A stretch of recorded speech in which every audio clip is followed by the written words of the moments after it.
All right, today we're diving into something a little different. We're looking at a fictional novel from the future called The Salt Century.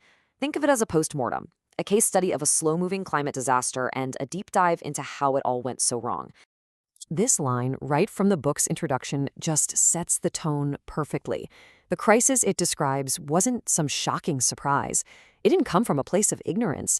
No, the whole point is that this was a crisis born from inertia, from the simple, tragic inability of our incredibly complex political and economic systems to actually act on what we already knew was true. So, what we're doing here isn't just a book review. We're treating the story like a warning, a parable, really. It helps us understand the very real consequences of inaction, and it paints a vivid picture of what it looks like when a society is finally forced to adapt to a reality it desperately tried to ignore. Okay, so let's set the scene. The story is centered on Spokane in the year 2067. It's become this bustling inland city, actually swollen with climate refugees fleeing the coasts. But there's a huge, catastrophic problem hiding right under their feet. The Spokane Valley Rathdrum Prairie aquifer, the one source of water for millions of people, well, it's failing. It's slowly but surely turning to salt. And the speed of this thing is just staggering. That number you see, 17%, that's the increase in salt concentration in the aquifer in just the last 5 years. Think about that. This isn't some gradual change happening over generations. It's a full-blown crisis accelerating within a single election cycle. And this timeline, this shows you just how terrifyingly fast the clock is ticking.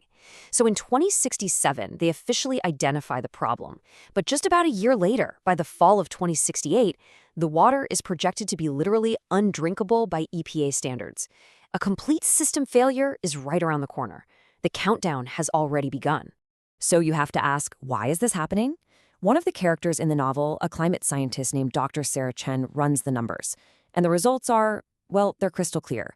Less than 10% is chalked up to natural causes. The rest? Yep, it's us.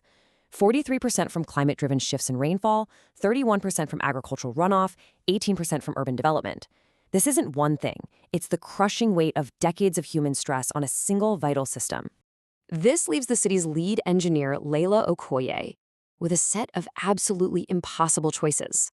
I mean, look at this. There are no good options here. Conservation? It's too little too late. Massive engineering projects like desalination or river diversion, they cost billions, and more importantly, they would take years to build. And they don't have years. They have months. So that leaves that last option, managed decline. Basically telling people to leave, which is, political suicide. This is a line from Layla, the engineer, and wow, it just cuts right to the heart of the whole problem. You have this moral drive to help people, to welcome refugees, to keep the city growing and thriving. But that desire just smashes headfirst into the hard, unforgiving laws of physics and hydrology. So what does the city council do when faced with this? They do what politicians do. They compromise. They make some cuts, but not nearly enough. They protect powerful groups, like big agriculture. They start a long, slow review process for a solution that's already too slow. And they form a committee to study the really hard problem. It's a perfect snapshot of a political system built for slow, incremental change, trying to deal with a problem that demands a revolution. And then they get a stroke of what seems like luck, but it turns out to be a curse. An unexpectedly wet summer temporarily refills the aquifer, pushing the crisis back a little. But this relief is a dangerous illusion. It lets leaders and the public mistake a temporary shift in the weather for a long-term change in the climate. It just enables more denial and lets them kick the can just a little bit further down the road. So what does all this feel like for the actual people on the ground? Well, when those water cuts finally do get proposed, we meet people like James Crawley. His family has worked the same piece of land for 5 generations.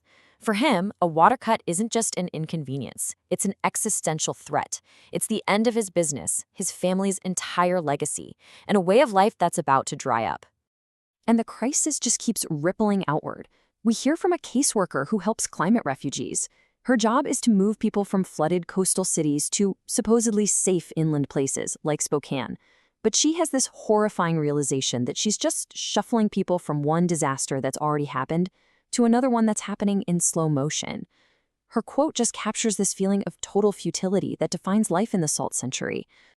Years later, Spokane actually builds a desalination plant. It's an engineering marvel. It works. But it creates this terrible paradox. The solution comes at such a staggering cost that water rates jump by 40%.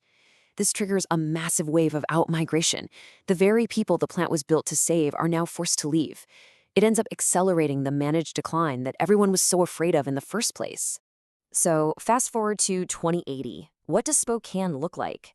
It's not some post-apocalyptic wasteland. It's something maybe even more unsettling. It's a city that survived, but it's permanently smaller. It's contracted, having shed nearly 1 million people to finally match the carrying capacity of its environment. This is the new normal, learning to live, to survive, with less. This is our engineer, Leila Okoye, looking back on it all. And her reflection really sums up the whole theme of the novel. There's no going back. The goal isn't to restore the old world of endless abundance. The goal now is simply to manage a new, much harder reality, to survive what's coming next. And that leaves us with the book's final, haunting question. It shows us that yes, adaptation is possible. We can contract, we can manage, we can survive. But it comes at the cost of the world of growth and plenty that we took for granted. And so the question it leaves for us is this. In a permanently changed world, is survival really enough?